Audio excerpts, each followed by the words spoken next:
Hi, Maura Hibbets from Two Crafting Sisters here, and I was asked to show how I've been making my homemade stamps. I learned how to do this at a Color Crush workshop that I went to from Natalie Callback and Birgit Koopsen. So all you basically need is some fun foam, which is maybe about 1/8 to 1/4 of an inch thick, a skewer like for barbecuing, a wood block, some ink, and some paper. Also scissors if you want to cut out a design, as well as you can also use a die cut. So I wanted to show you a couple of examples with the die cut that I did with the fleur-de-lis here.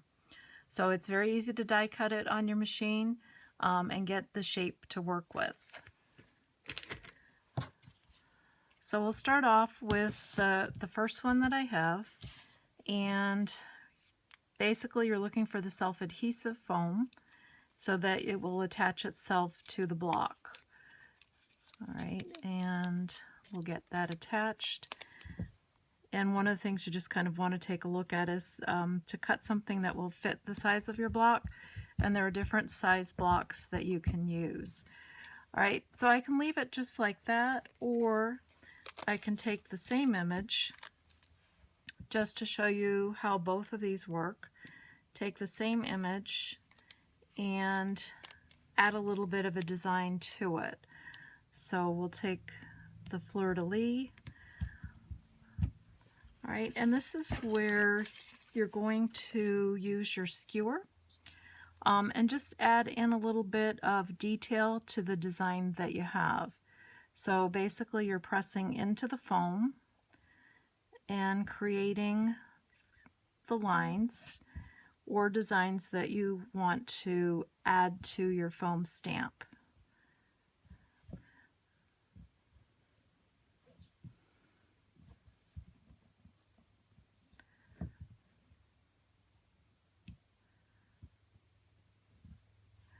So maybe I'll add some circles by pressing in.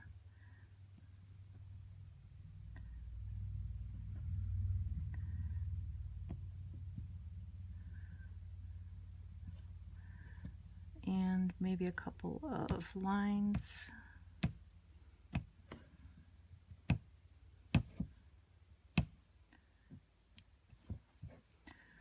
All right, and perhaps a couple more lines here just to add a little bit more detail. And then we can see what this looks like. All right, so we have a lot of detail added to it. So now we're going to stamp both and see what they look like. So we'll go back to the first one. And you can use ink or you can also stamp with paint, and I'll show you both of those techniques. All right, so we're going to do our first image, which is just the plain one. All right, and there we have that. And I usually just use a baby wipe or paper towel to get the excess ink off. I often end up wearing quite a bit of it on my hands by the end. All right, and then we'll ink up the side that we sketched the design into so that you can see the comparison with that.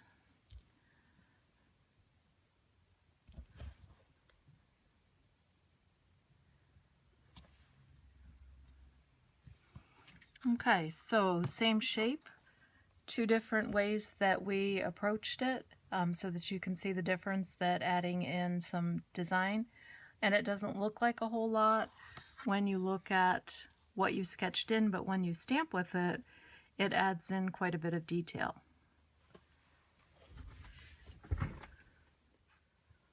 Okay, next I want to show you using acrylic paint. So right now I'm just using some Amsterdam paint. Any type of acrylic paint will work.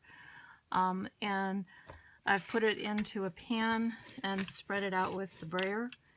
And you don't want to have too much paint on so that you'll get the detail from your stamps.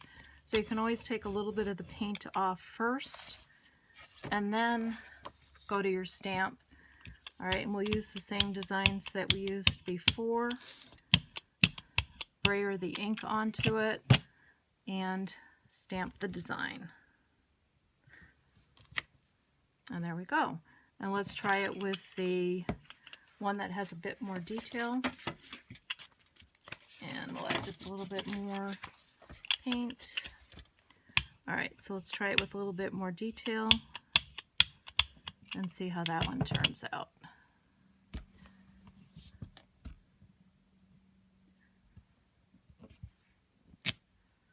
And there we go. So depending on how much paint you use, how much detail, you just don't want to use too much to fill in the lines that you have.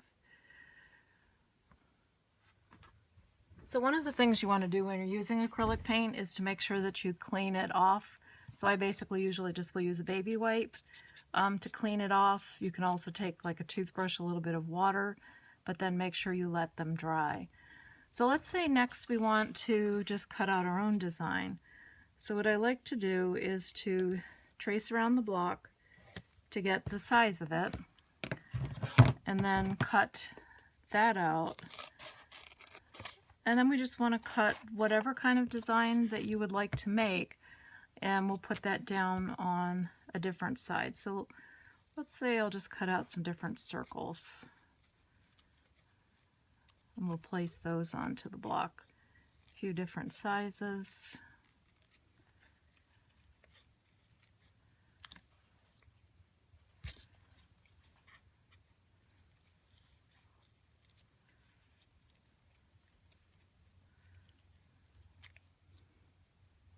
I never really worry too much about getting things perfect.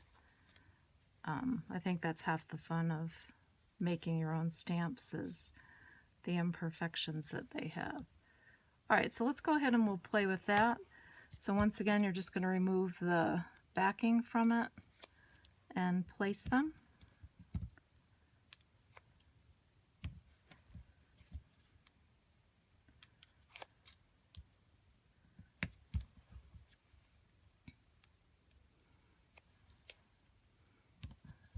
Okay, so we have those placed.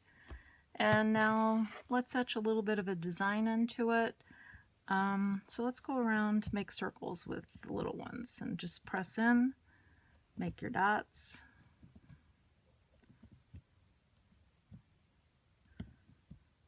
So you can see I'm putting a fair amount of pressure on those to get the dots to go into the foam.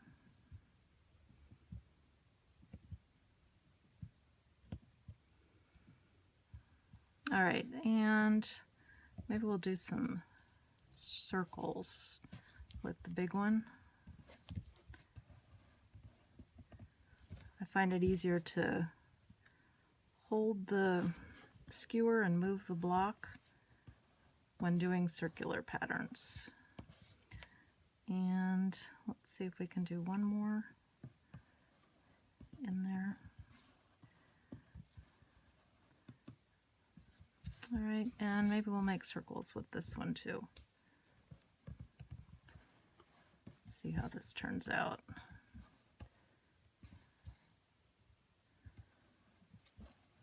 Whoops.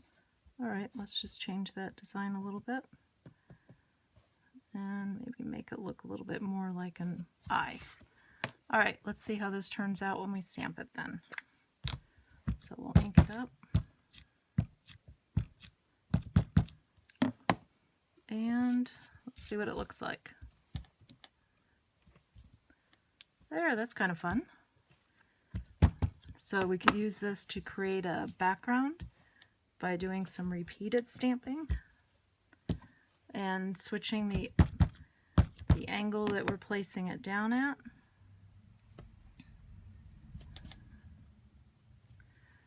So you can get a fun repeating pattern. And let's do one more. Let's put that, there we go. All right, so we can get a fun repeating pattern and get a fun background to work with. I was also asked to share the different stamps that I've made and the designs that they came up with. So to start off, first of all, we'll take a look at this one, which is basically squares, and that is the stamped image to that. And then we have an organic shape, and that would be the stamp that I made to create that shape. And then we have little boxes. So right here we have the design on this of the stamp, and there's the stamped image for that. And then we have a swirl, and there's the image for the swirl stamp. Little person, happy little person. All right, stamped image, and there's the stamp for that. And then we have another organic shape, stamped image, and there's the stamp for that one. All right, so that's my large cube. The next cube, we have a heart, and that's the stamp to create the heart image. And I have a New Mexico sun, and there's the stamp, which creates the image. Triangles. So this would be one that's easy to turn around in different directions for that. I have another little person. Let's find that little person. All right, so there's this, there we go with that one. A flower. Okay. And then I have a chevron that I made. All right, so this one, what I did with that was to stamp it in one direction with the stamp, turn it around, and stamp it in the opposite way to get kind of a reflection of that one. And then the last set that I have, my small one, there's the stamped image with the stamp that's carved. And this is a good one, again, like to turn it in different directions so that you can get a repeating pattern or a border. And then I did a couple of leaves. So there's a trio of leaves with its stamp, and there's the large leaf with the stamp. And once again, sometimes I put them at an angle so that it will fit the space that's there. A smaller organic shape right here that you can say this one I call like a citrus. All right, so there's the image with that. And then this one calling the racetrack, or it's kind of an egg shaped. And there we go with that. Okay, so once again, just to remind you all the simple things that you need in order to make your own stamps is a wooden block, some fun foam, a skewer, some ink, scissors for cutting your fun foam, your adhesive fun foam out. And if you want to work with acrylic paint, paint and a brayer are good to have so that you can, and also like an old catalog that you can get the excess paint off with to do that. So just a quick reminder back to the beginning is that we had created our fleur-de-lis solid and then a pattern one and stamped it in ink and then stamped it with the acrylic ink. So I hope you've enjoyed this little tutorial on how to make your own stamps. And if you make your own, I'd love it if you'd share it with me at twocraftingsisters.blogspot.com. Thanks so much for watching.